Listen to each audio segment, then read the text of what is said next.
Hello guys, welcome. Very good morning. So let's go to the next topic, and our next topic is order sequence. Okay, so ideally in unit framework, we always recommend that your test cases should always run randomly and they should not depend on the sequence of the test cases. But in some unique cases, we have seen that we need to define the order, right?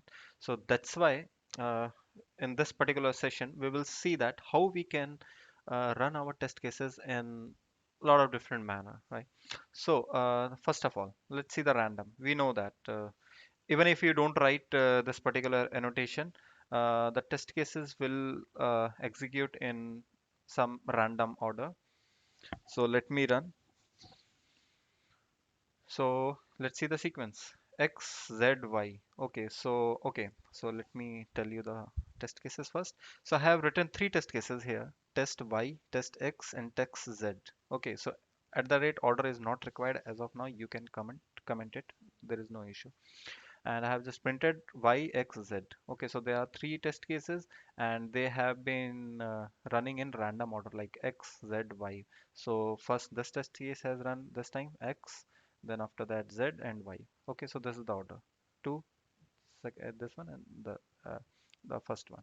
Okay, so this is the default behavior. If you don't mention anything here, they will run randomly. Okay, so this is by default. Okay, let's comment it. Now, I want to make the order by myself. So now, if you add this annotation, test method order annotation, so this particular annotation will come into the picture. So whatever the order you have given, so according to that, test case will execute. Okay, not as per the name. So what is the order I have given? One, two, three. So the order should be Z, X, Y, right? So let's see. I am running now and the output should be Z, X, Y.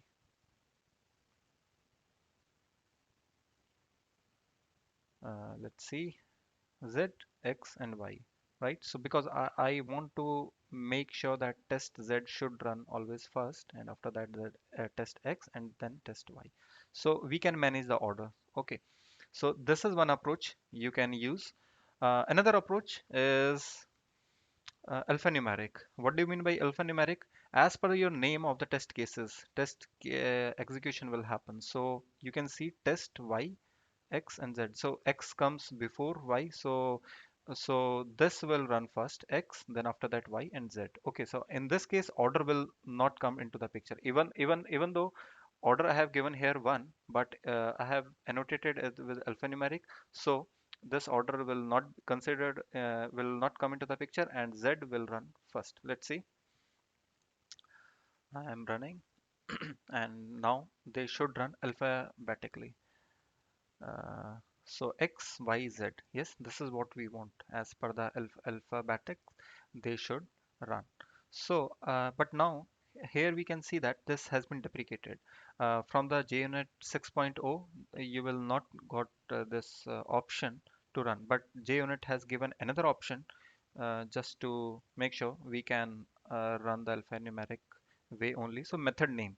Okay, so they have just changed the class from alphanumeric to the method name, but the execution order will remain the same.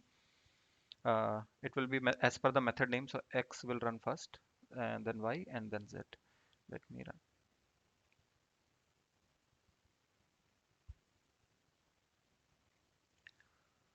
So it's X, Y, Z. So let me add a new test case, and let's see. I'm adding a new test case here, and let's say put a name. Let's say B. Okay, so definitely B should now run first, even if the order is, let's say, some 20. Okay, but now the order should be B, X, Y, Z. Yeah, let's see. B, X, Y, Z. Yeah, so order is B, X, Y, Z. So order has been running as per the method name. So these are the four options you can use as per your need. Yeah, I hope this is clear. Thank you very much. Keep learning. Bye bye.